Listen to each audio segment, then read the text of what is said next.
Hi, folks, and welcome. Thanks for joining us today. We're just going to give it a couple minutes before starting just to allow a few more people to join.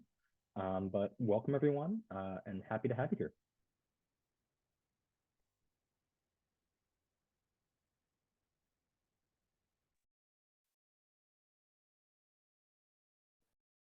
Glad to see so many people are joining us for this one today. We're excited to be doing another one of our trainings on using the Systems Change Lab platform and all it has to offer. So really thrilled to have folks on for this. All right. Good morning, good afternoon, good evening, everyone. I am thrilled that you've joined us today for this training on our data platform. As a really brief introduction to myself, my name is Tappan Parker. I am the Outreach and Engagement Lead for Systems Change Lab. I'm actually covering today for Cathline Nagel. She unfortunately had a conflict come up and had to drop from the presentation last minute. So I'll be covering today a couple things. First, we're going to be starting off with a brief introduction into what Systems Change Lab is for folks who aren't as familiar with what we do and who we are and what we really cover, as well as some recent updates to our platform and everything we've been up to over the past few months. Before I then pass it over to Joel Yeager, a senior research associate with Systems Change Lab, who's going to provide an overview of our updated methodology and a few other items as well. After that, I'll take over again to give a brief demonstration of the platform and how you can use it. So I guess to start, maybe it might be helpful to start with, what is systems change?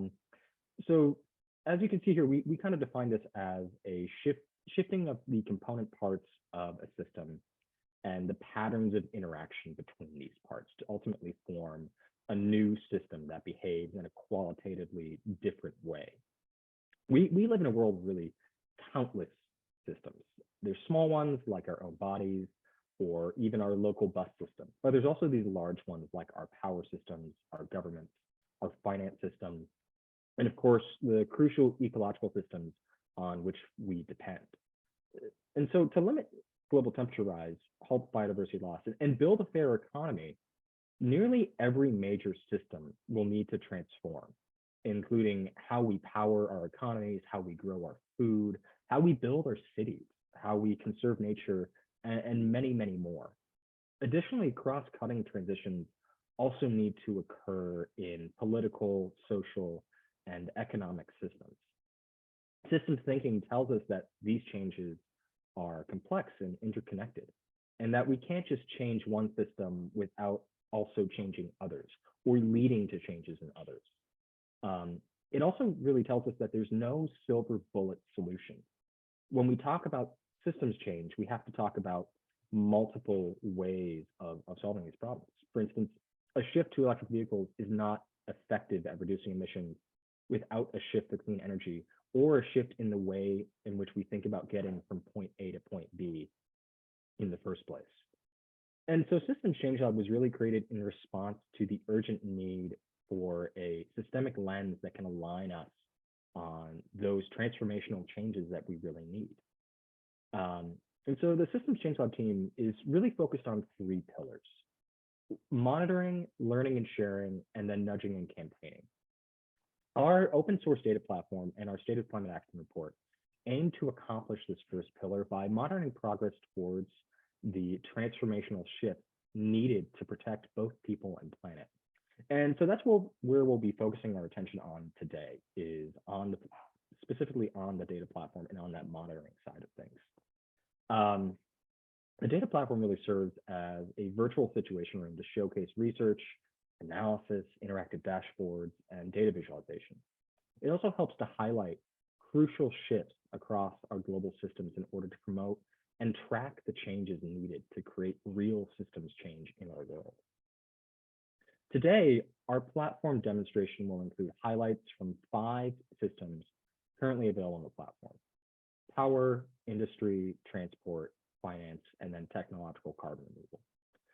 We, this year, will be continuing to release additional systems on a rolling basis until the platform finally has a total of 15 systems available, including all the ones you see here. And more information about these systems launches will be released in our newsletter and on our partner social media platforms. This is going to be a big year for really getting all of this online. And so we're really excited about really fleshing out what's available on Systems Change Lab. And are really looking forward to being able to highlight more of that throughout the year. But as part of how we've structured this, we've identified more than 70 critical shifts across these major systems. These shifts range from phasing out coal and unabated fossil gas to extending financial services to underserved communities, to restoring deforested and degraded land. And these shifts can work together to disrupt the status quo and create system-wide change. Within each shift identified, Systems Change Lab then measures how much progress has been made towards 2030 and 2050 science-based targets, as well as enablers and barriers of that systemic change. Each target identified is analyzed and assigned a status range, from on track to moving in the wrong direction, including a new status that Joel's going to touch on shortly. We also talk a bit about enablers and barriers on the platform, because targets don't tell the whole story. There are many other factors that can drive or prevent transformational change. So in each shift, we've also identified these evidence-based enablers and barriers.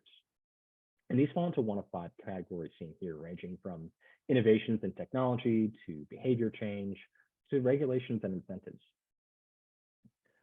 Since our last October training, we've actually updated the data for the 5 existing systems on the platform, including new indicators in various systems. These updates are reflected in update logs on our news page, which break down exactly what has changed in each system. And I definitely encourage you to check that out if you're interested in learning more about what we've been doing and how we've been updating the platform. We've also been working to improve the functionality of the platform itself through country level filtering, new chart views, and quite a few more that I'm going to cover once we get to the demo portion of this. We've also included new status options for targets and an update to our methodology. And so I'm actually going to pass the floor to Joel right now, just to highlight the methodological updates, and then I'll get into more of those specific changes in the platform itself. Over to you, Joel. Thanks, Tappan. Hi, everyone. I'm Joel, and great to be here with you today. I'm a senior researcher with the Systems Change Lab. So last week, we published an updated technical note explaining the methodology behind the Systems Change Lab platform. That can be found on our methodology page of the website. And we publish a new version every time we upgrade the platform, and we'll be continuing to do so. So one of the important updates I want to talk to you about is that we added a new status to the platform.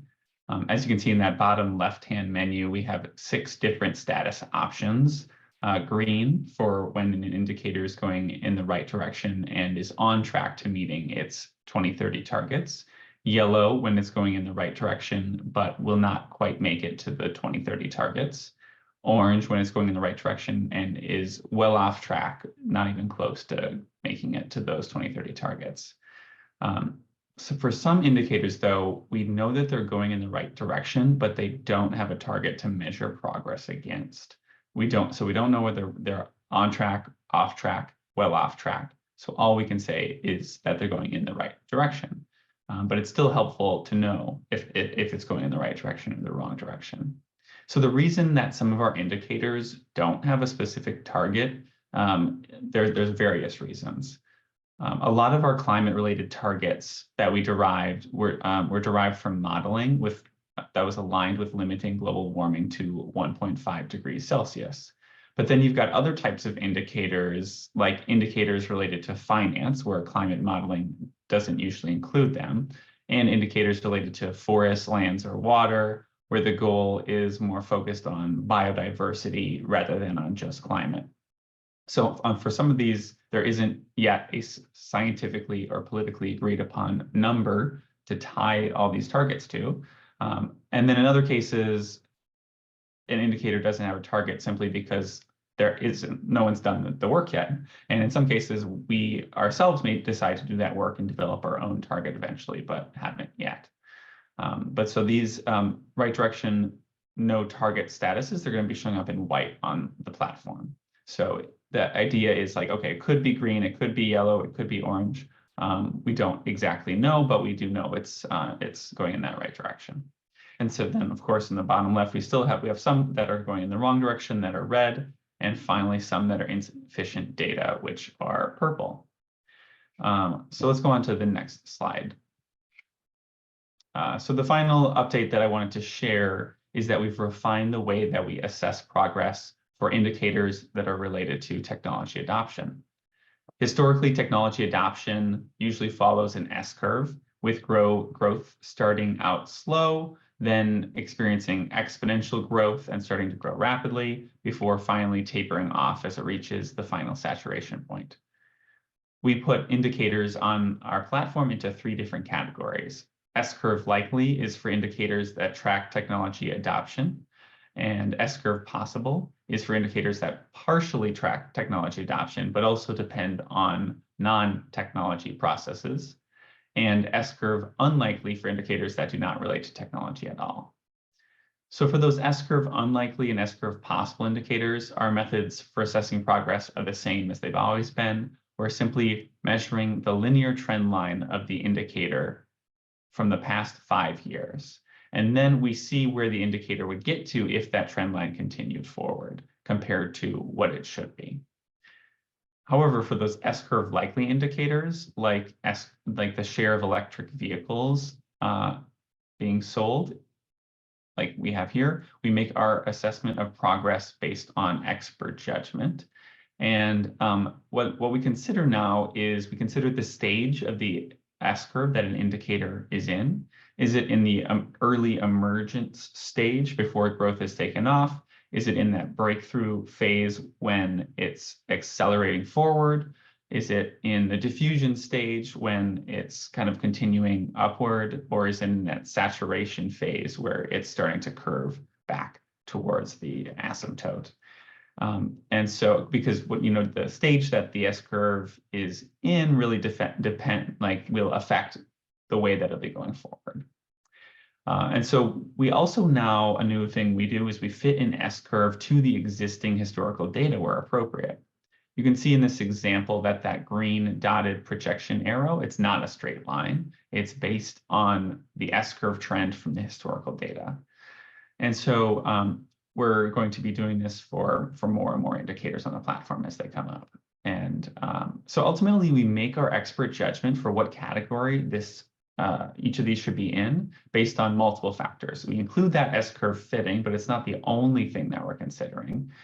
We also consider the literature, consider projections from other organizations that are looking into nonlinear growth. And finally, we consult with experts in the field to see what they think the status should be going forward. So with that, I'll pass it back to Tappan to demonstrate where you can find all this information we've been talking about on our platform and how you can use it.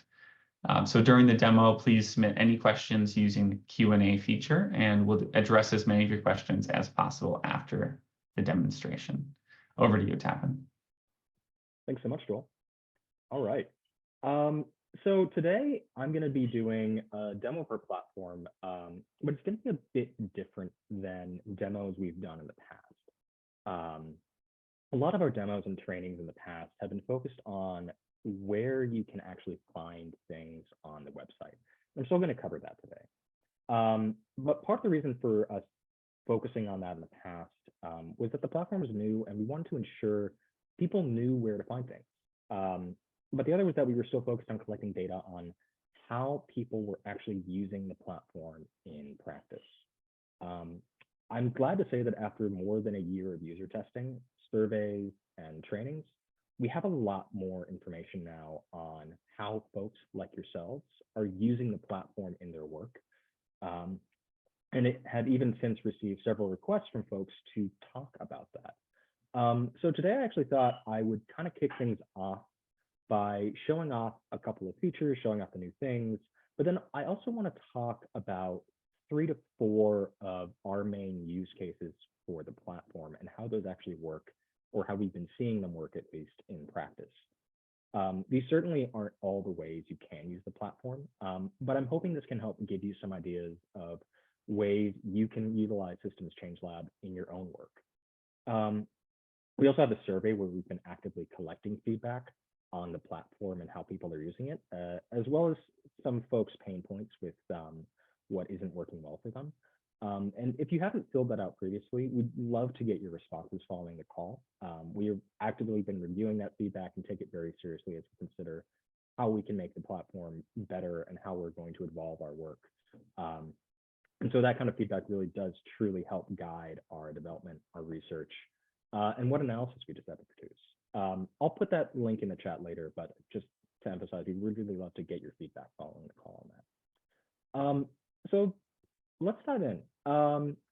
We like to think about Systems Change Lab, the platform I have here, as not just a research tool, though it is very useful for research, for education, for learning, but really is something that can help with informed decision making. One of the main uses is honestly to help save you time, especially if you're coming from a small team.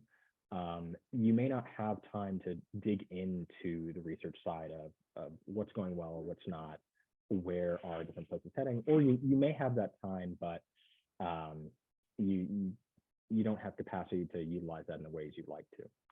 So part of what Systems Change Lab does is we do the research, we aggregate this information, we pull things together, so you don't yourself have to develop your own theses. And with that, the use cases I really want to cover today are around three main things. One of which is thesis development and validation, really getting that early stage understanding of where to prioritize action. The second is talking a bit about changing views around where we're headed, showing that exponential growth is possible and happening, as Joel was showing in the S-curves, as well as raising ambition for really what's possible, setting and advocating for bigger and more realistic targets because we know that exponential growth is possible. And then also using Systems Change Lab to do impact assessment and really understand, whether or not your work is making an impact. So to start with on that thesis validation, when we think about what Systems Change Lab can really help make possible, one of the things that we look at and that we put together with the platform is the list of systems, but also a list of those 70 shifts that I talked about earlier, that we really need to prioritize and work on to achieve 1.5 degrees and all these other things, and halt biodiversity loss, have a just, equitable transition. And part of what we did to build this out was really get an understanding of what does a systemic change look like, and what are the really major shifts that need to happen for us to say that the system has changed. So for something like power, that might be phasing out coal and unabated fossil gas, rapidly scaling up zero carbon electricity, modernizing our power grids, and ensuring everyone has access to clean energy. You can see all of our other shifts here as well. I got to this page by going to our research tab and clicking on shifts. And this just lists out the different shifts under each system, including for the ones we haven't yet published.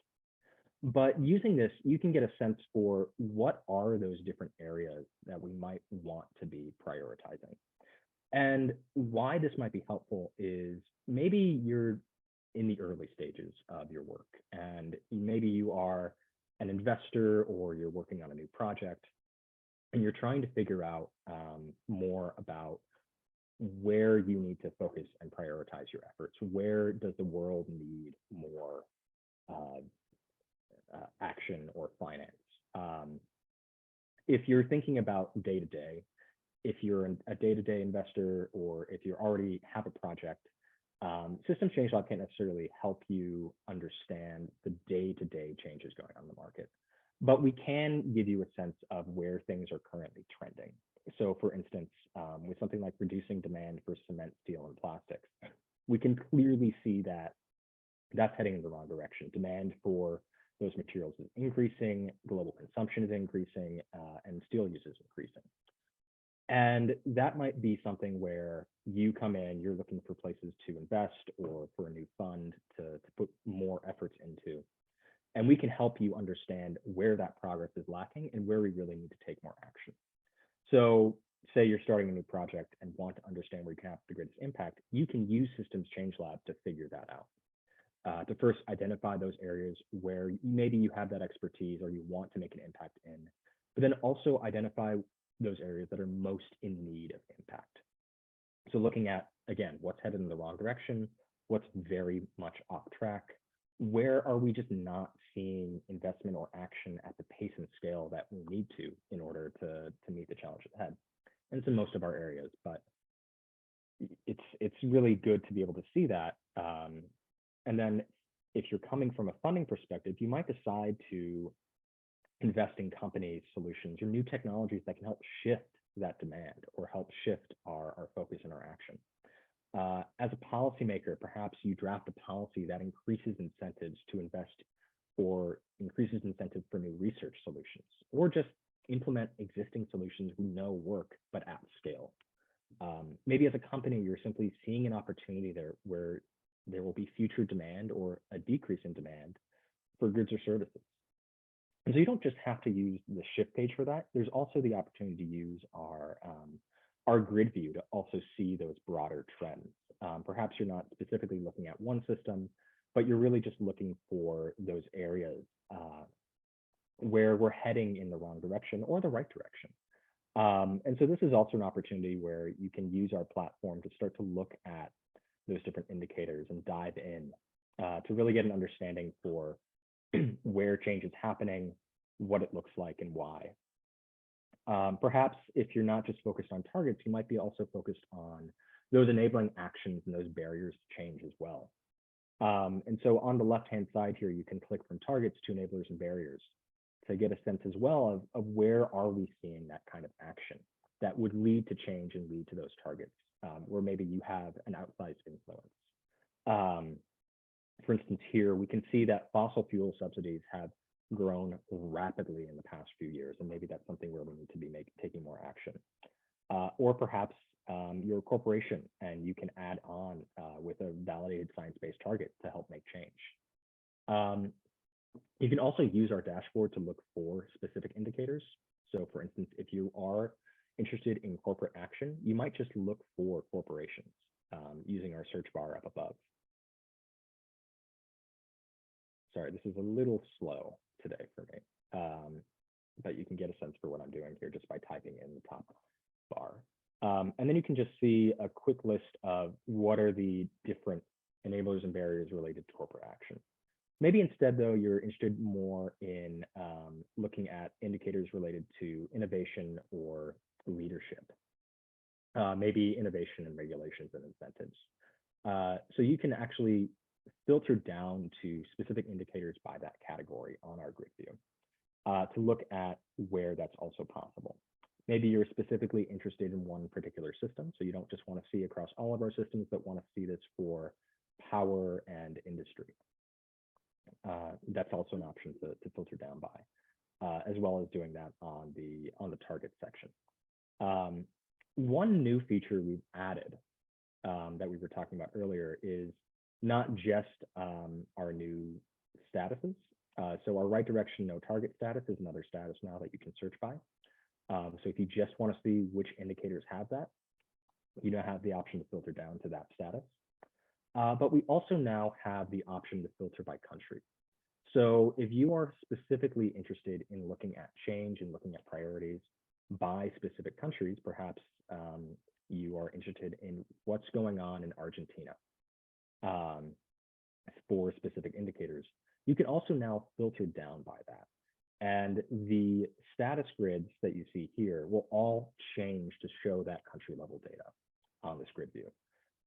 What this means is you're basically getting a preview on the country level data that we have on the platform. And as you can see here, it's not every indicator we have, and I can talk more about that later in the Q&A. But it will give you a sense for how is a country doing on some of these things, both for targets and also for enablers and barriers, where we have that information. Again, you can see it's a limited subset, but it is an opportunity to kind of dive in and see where that change is happening. So with that, I might then turn to what I think is maybe one of our second use cases, and that's really around changing views around where we're headed, both showing that exponential growth is possible and happening, but also helping to raise ambition. As we can kind of see here, we are actually seeing, especially in Argentina's case, that we are seeing exponential growth on some of these indicators. For instance, the population with access to information and communication technologies has risen rapidly since the adoption of the internet, but also the presence of ATMs, things, different pieces here like carbon revenue recycled for environmental and equity goals has really changed a lot just over the past 3 years. But even in our targets, we're also seeing that adults with access to a financial account has increased rapidly, or the population with savings, and a few other things here as well, where we're seeing that kind of rapid change is possible. And so with Systems Change Lab, one of the narratives we really are focused on is around both a dose of realism that this is going to take a lot of work. It's going to be difficult to make this change, but also showing that that change is possible. And so we also are regularly publishing articles on this. For instance, one of our recent releases was on 10 countries that have phased out coal. And this was written by Joel as well. But it really dives into showing that exponential change is possible. We have a really big goal of getting our coal use down to less than 10% by 2030. And it's going to take a lot of work to get there. But several countries have achieved this during the time span necessary, during the 8 years that we really need to decrease that use. We've seen that kind of exponential change in Greece, the United Kingdom, Spain, Israel, Romania, even the US. And so we're both showing that, you know, things are bad in some cases, but also that change is really possible. And we're hopeful that that can be a tool for advocacy, for policymakers, for business, for investors, to make the case for both what targets we really need to be looking at in the long term. We have really ambitious targets we're trying to hit by 2030, by 2040, by 2050. But also in the short term, we can really make ambitious change in a very short period of time. And we can make these big impacts. You can look both at some of these indicators from these articles on exponential change. We also have one on electric vehicles and on renewable energy. But you can also look at our system pages as well to get some of this. So for instance, if you look at transport, transport has both some of our best indicators and also some of the ones that are still heading in the wrong direction. So if you look at this page, you'll get a sense for where the challenges lie. Really in road transport, that's where a majority of our emissions are coming from. But also we have seen that there has been dramatic change in terms of the adoption of electric vehicles over the past just few years. And if you click into one of these shift pages, you'll actually have an opportunity to see just how dramatic that change has been. There's been a real S-curve trend to adopting new electric vehicles and deployment in the market of that. And you can even see that this is one of our only indicators that is on track to meet its 2030 target in terms of electric vehicles in vehicle sales.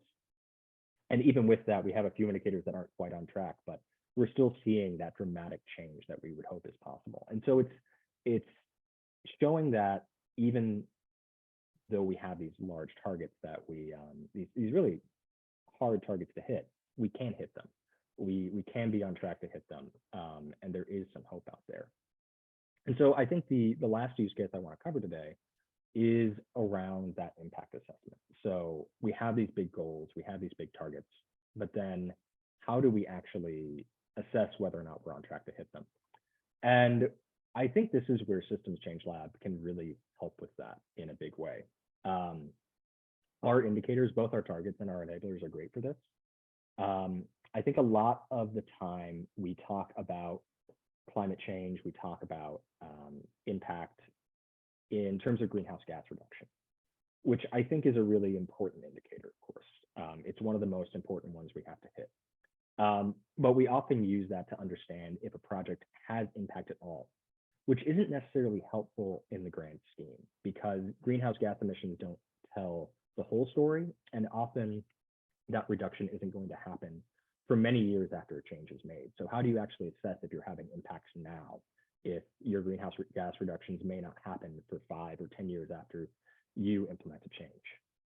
And I think there's many, many other indicators that enable that change or don't even directly themselves lead to greenhouse gas reductions, but will enable other projects and other things to occur.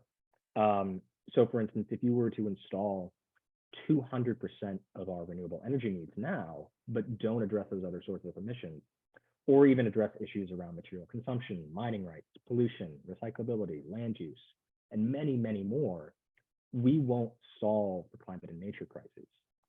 And so just to understand where we think about this, if you look at something like power, and again, we come in, we can also explore the shifts over here and jump in to look at, say, rapidly scaling up zero carbon electricity generation. This page will give you a sense of both some of the highlights of where we're making change, but also give you some narrative around where we're seeing progress, where we're not, what that change looks like, and why it matters, why this shift matters. But also then you can dive in and look at these specific indicators, these targets, to get a sense for what kind of changes should we be looking for beyond greenhouse gas reduction. And so that might be things like zero carbon sources in electricity generation, share of total capacity, but also annual capacity addition of renewable energy, or the renewable electricity capacity in developing versus developed countries. All of those are really helpful, but they're not necessarily things that you can directly have an immediate impact on unless you are a government or a company installing renewable energy. But the things where we would really start to look for, are they changing now? And do we think those will lead to changes down the line? Are things like countries with regulatory frameworks that enable renewable electricity generation. Are we seeing corporations actually procure renewable energy at scale? Or are we seeing jobs rise in the industry? And these are either things that if we see them change, we're hopeful that we'll see change in those targets. But we may also say that we're not seeing change here, and this is actually becoming a barrier to progress. So something like that jobs in renewable energy, we aren't seeing that rise as dramatically as we are seeing some of these other indicators. And so that might start to become a blocker further down the line if we aren't seeing more jobs being enabled by these transitions. You can also dive further into the data down below if you really want to get more information about both what we're seeing, why we're seeing it, and again, why it matters, why we might use this to assess impact.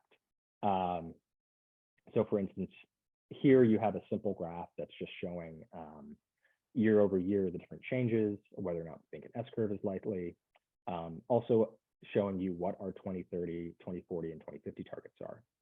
On our graphs as well, you have an option to see the data source if you want more information about where the data is coming from, why we've chosen it, the methodology behind it, and more. But then as well, we also have some chart options. So here you can see that we have a yearly change chart to show where we've seen dramatic change year over year. Some years we're seeing very small drops in change, and others we're seeing really dramatic growth in different indicators. And most charts have this chart view. You also have an option to download the chart, to share it, even to embed it on your own webpage if you'd like. And then of course, there's some narrative as well explaining the indicator. But for others, we have different kinds of data available. So here you can see an option to actually just view the, again, view that yearly data. You'll notice we don't have a target here, but we are showing that this is heading in the right direction. That goes back into that status that Julia talked about earlier. But here we do have data by country. And so you might be interested in not just looking at world data, but also looking at data for the European Union. Maybe you're interested in pulling in Argentina, perhaps Canada as well, or Brazil, to see really how how things are changing in these different countries.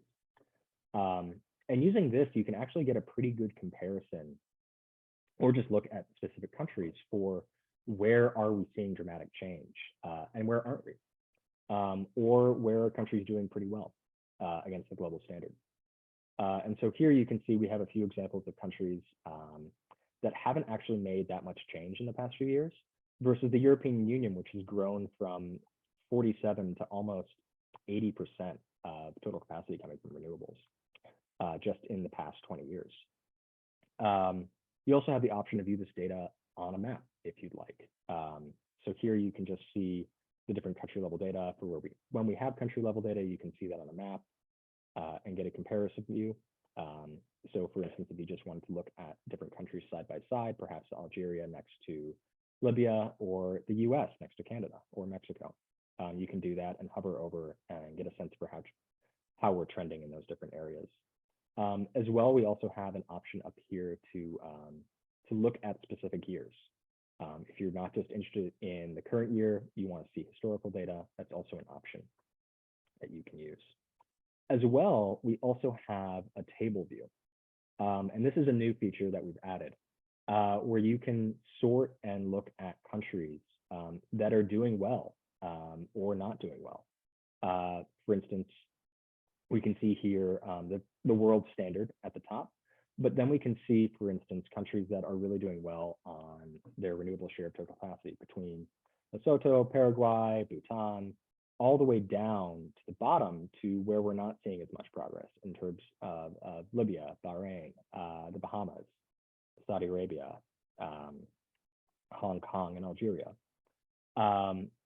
You also have some options here to sort as well. So if you want to look at a specific year, you can look at the leaders or the laggards, or the folks that are behind in different years. And of course, you still have that option to look at, to get the narrative explaining why this indicator is important and what kind of trends we're seeing. The last one I want to show here, which I think is also pretty powerful, is another example of this, but that actually shows disaggregated data, not by country, but by technology. So this is another one I mentioned, number of jobs in renewable energy. Here we also have this data disaggregated by industry. So we can really start to see where is job growth happening and where is it not. For instance, we can see that the number of jobs in wind and solar have really remained kind of not stagnant, but they haven't changed dramatically over the past 10 years, versus something like solar PV. So sorry, solar heating hasn't changed, but solar PV has, or bioenergy have really changed a lot over the past few years. You can also see a disaggregated view of this as well. So if you don't want to see a stacked chart, you can also see this disaggregated. And we even have an option here to do this by country as well. So for instance, if you want to see in the United States where jobs are trending, you have that option. And we can see here that solar and liquid biofuels really are leading the pack in terms of jobs. We also, for instance, you could see this for other countries.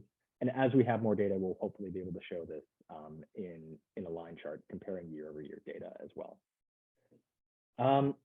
So with that, I think that pretty much covers the use cases I wanted to talk about on the platform.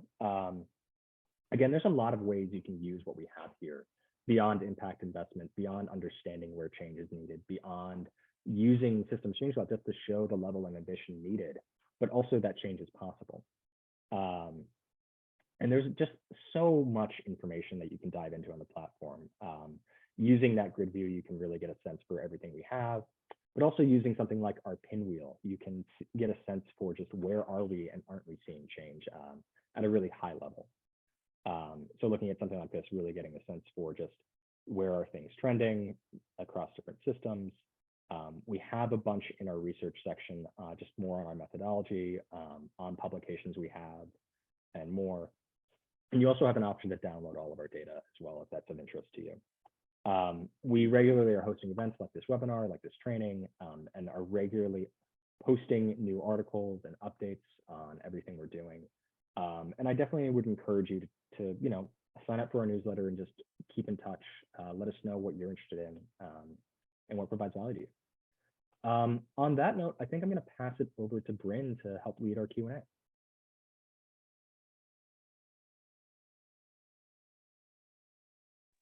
Sorry, struggling to find my mic there. Thanks, Tappan.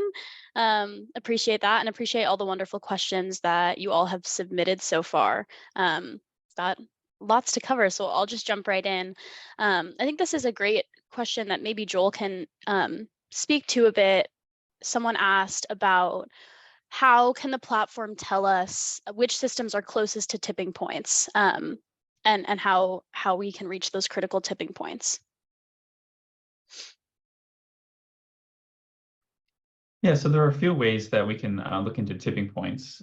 So a tipping point, for those who aren't aware, is kind of an instance where where a shift accelerates, where there's three elements that have been identified for a tipping point that are necessary before it happens. Especially a lot of these tipping points we're talking about positive tipping points here, like where positive shift, and one is affordability. When a new technology becomes cheap enough that that it makes economic sense to switch to, and there is accessibility, whether people have access to that technology, and a third is attractiveness, whether that new technology is something that's better than the old technology. And so we have indicators, which we usually classify as the enabling indicators on the platform, like that are supporting our target indicators. And so those, we do have cost-related indicators, which get at that affordability aspect of a tipping point that's necessary. We also have, others related to accessibility or attractiveness, like are there enough EV chargers in place, or is there enough battery storage in place to support renewable energy? And so so it's sort of scattered throughout the platform right now. But one thing we would like to do is to kind of do more research ourselves on tipping points, and in the future add in indicators that are actually measuring tipping points. What is like the crossover place? It's a difficult thing to do, and I think it's important to acknowledge that a tipping point, sometimes people like to see that as a magic bullet that everything will magically switch, but usually it's a series of factors over a number of years that are enabling change. And it's also important to remember, while we're thinking about all these positive tipping points, that there also are negative tipping points, where something could happen that is halting change, and there's also negative tipping points in the climate system that could accelerate the effects of climate change. So it's sort of those are things that we're going to be looking into as well in our more in some of the upcoming systems related to land use, for example. Thanks, Joel. I think that was super helpful.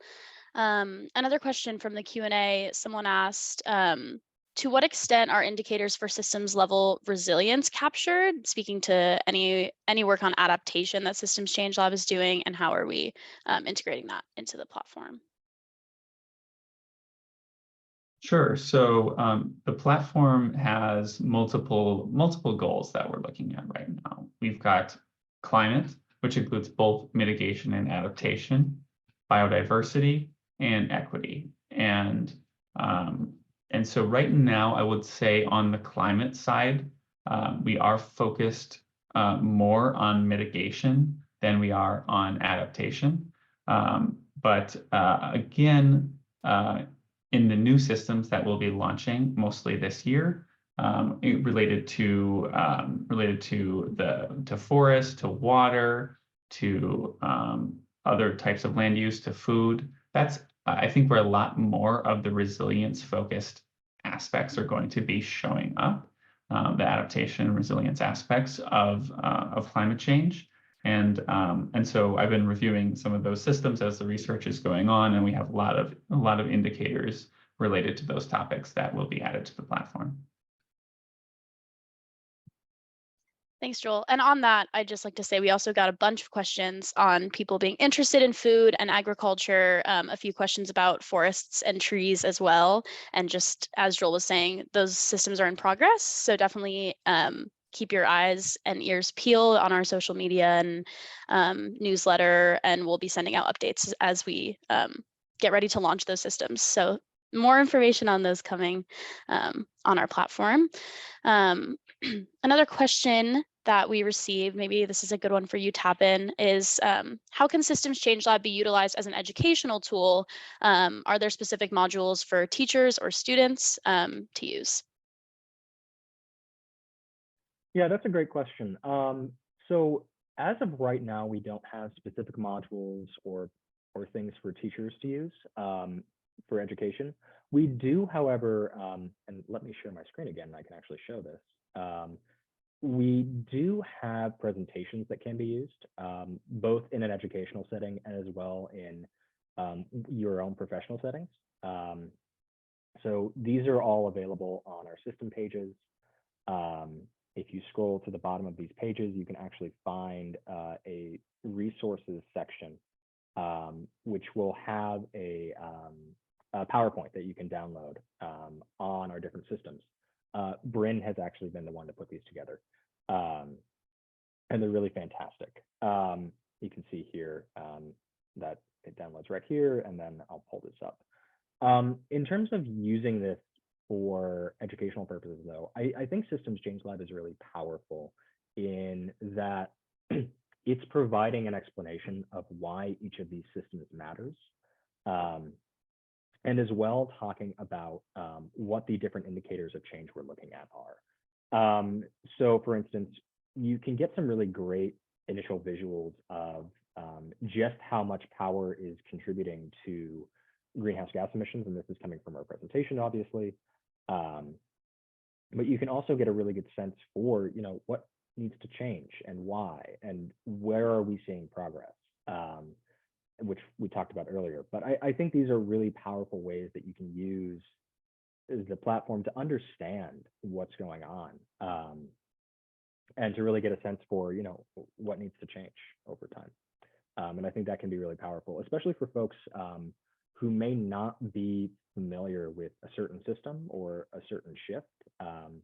If you are a power expert, but you don't know a ton about transport or about carbon removal, Systems Change Lab can really help you get up to speed with what's happening in that system, why does that system matter, and what are the things that we really need to be paying attention to show whether or not change is happening.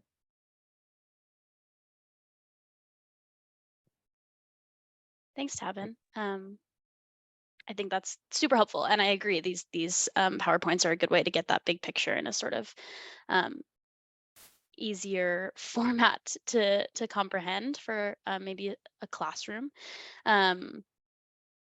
Another question that we received asking about data gaps, looking at in countries where there's not specific data for an indicator or for many indicators on the global level or on the country level, how can we fill those data gaps? In general, I think through folks who are attending are interested in that work, and also how can Systems Change Lab participate in that?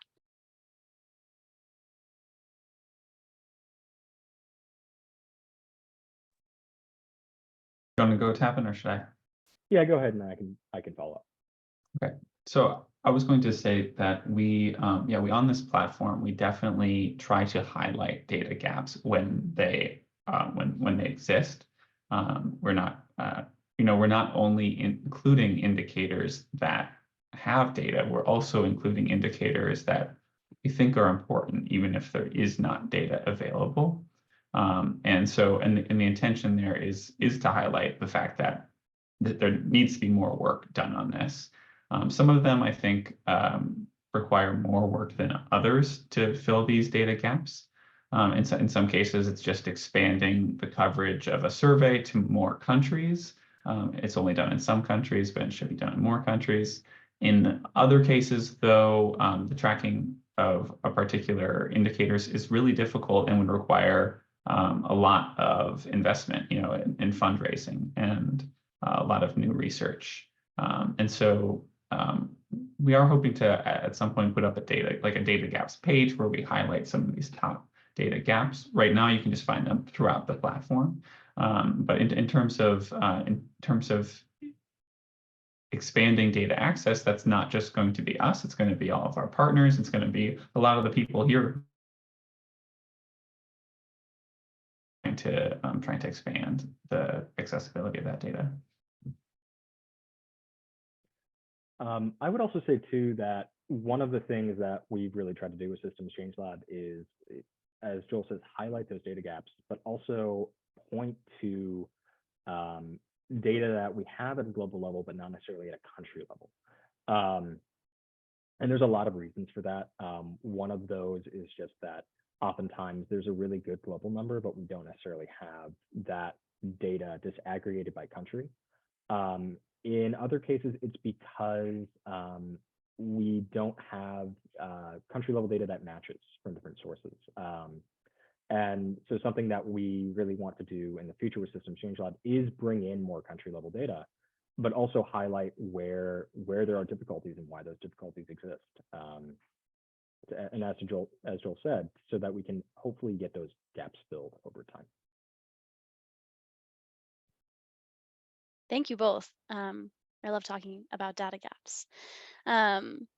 Another question about our use of single value targets is saying, often there's actually a range of values for a given variable that can be consistent with the desired outcome, and sort of wondering how Systems Change Lab approaches that with single value targets versus a range.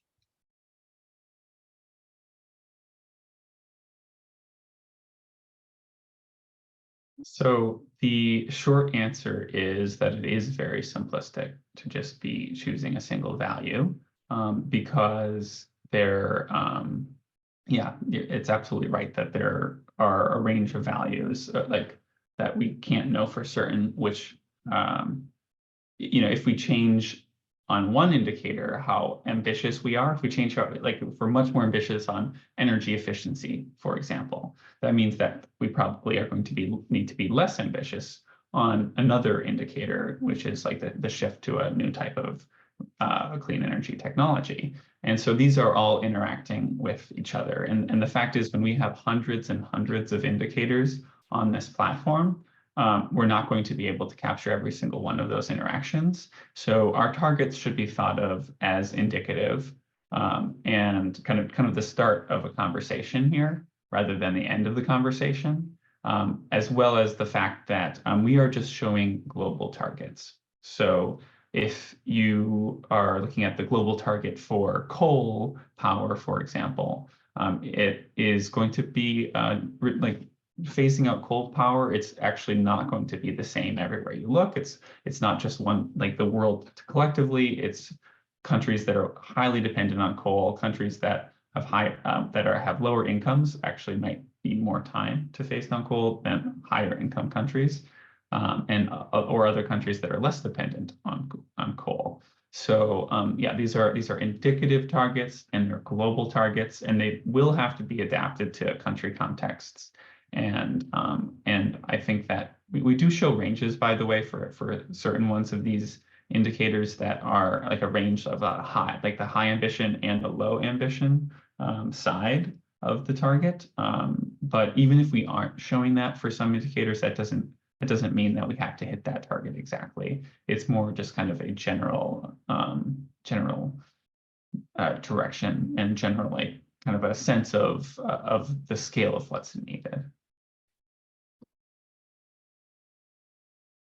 Thanks, Joel. I think that was super helpful. Keep saying that.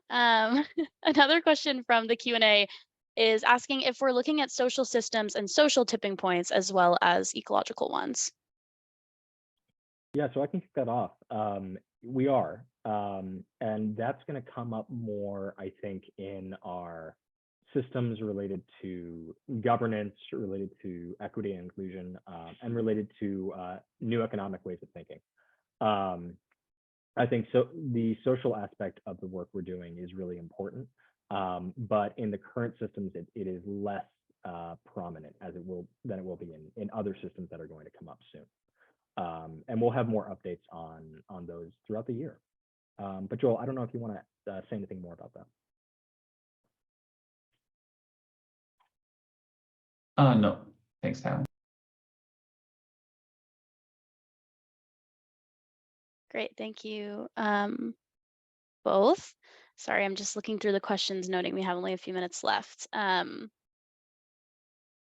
So one question here about, sorry, now I lost it, of course, about bioenergy.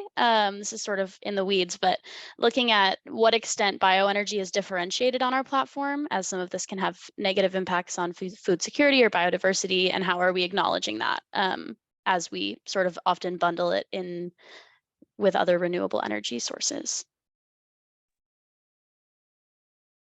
So I wasn't the researcher who was working on that particular topic, but what I can tell you is that for all of our climate targets, we were including safeguards for other types of environmental issues. So we did not want to overly rely on bioenergy as we were building out like the models that we use to develop our climate targets because of those issues that bioenergy does have in terms of like converting land that could have been reforested or could have had other purposes to make crops that are used for bioenergy, and which might not actually be the best and most environmentally friendly use of that land. So if you look at the technical note, actually, I think it's for the State of Climate Action Report, where we really, that's on our publications page. It's the technical note for the State of Climate Action Report. And that talks about some of the environmental safeguards that we use related to make sure that we're not overly reliant on bioenergy.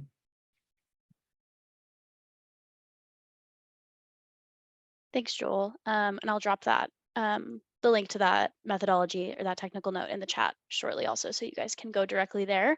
Another question on, sorry, Joel, these are like very methodology focused, but I guess that's what we get for covering our methodology. So someone's asking about our 1.5 degree targets and whether those are based on a 12-month global average or a climatological global average, right? 20 to 30 years. And if we surpass 1.5, how will targets and priorities be adjusted? Are these conversations we're having? And just open to your thoughts and response on that. I was just looking at that question, Brynne, because I thought that was a very good question. Well, I think that so first of all, it's commonly sort of decided in that the world will only pass the 1.5 degrees Celsius threshold after it's not just 1 year, it's not just 12 months average, it's over a much longer period than that, because there are lots of signals in the climate system. And so if you're talking about like 1 year, it could be the influence of sun cycles, it could be the influence of El Nino. There's other things going on. So to really know that we have gone over the 1.5 degrees Celsius target, it's a 20-year or a 30-year average, actually. So there's in that case, like we actually, I think in the last year, according to some metrics already, was hotter than 1.5 C. But that does not yet mean that we have reached the target.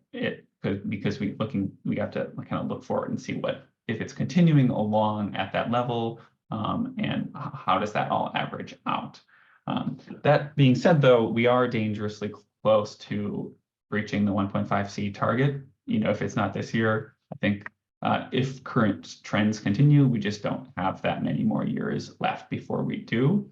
And so I think we do need to consider just the urgency of the action that we have here. It's an extremely narrow band, and we have devised these targets, many of which are extremely ambitious targets, in order to meet that extremely narrow band of limiting global warming to 1.5 C.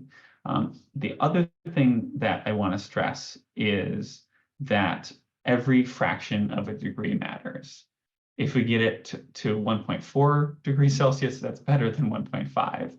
If we get it to 1.8 degrees Celsius, that's better than 2 degrees. So, it's not like there's this magic switch where if we're below 1.5 C, even then there's still going to be dangerous impacts. If we're above 1.5 C, it's not an all or nothing sort of situation. So if we get a few years later and we haven't met these 1.5 C targets, yes, we are going to have to eventually readjust and create new targets that are probably even more ambitious to make up for the fact that we haven't that we have breached it. And then I don't know exactly what we'll do, but then there is the possibility of ramping up our carbon removal targets, because if we right now we are our targets are for limiting global warming to 1.5 C without overshoot. But it could be that we actually overshoot 1.5 C. It goes higher than 1.5 C, and then we implement carbon removal technologies to bring it back to 1.5 C. So we'll have to consider that more strongly if the world doesn't act. I mean, the best case scenario is the world acts right now, but if not, yes, we'll have to reassess. Thanks, Joel. I think that's such a great forward-looking note to end on, of how Systems Change Lab will continue to adapt as the climate crisis and other related crises do. So with that, we're at time. I'll pass it back to Tappan to close us out, but thanks everyone for your spectacular questions. Thanks so much, Brynne. It's been such a pleasure having everyone on today, and there's been so many fantastic questions in the chat, and I'm sorry that we couldn't get to all of them today.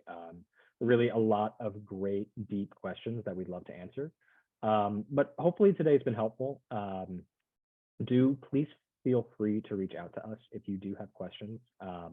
We're always available on email at the contact@systemschangelab.org email. Again, we'd also love to hear your feedback with the survey I posted in the chat. I'll put that back again. But just to hear, how are you using Systems Change Lab? What's useful to you? What's not? But also because, it's really helpful for us to know what we can be doing more of, how we can help you, so that we can really make this platform something that really helps you accomplish your goals, so that we can all, get to 1.5 degree aligned world, halt climate change, halt biodiversity loss, do all of this equitably. They're big, lofty goals, and we really can't do it without all of you. So thank you so much for being on today, and looking forward to continuing the conversation.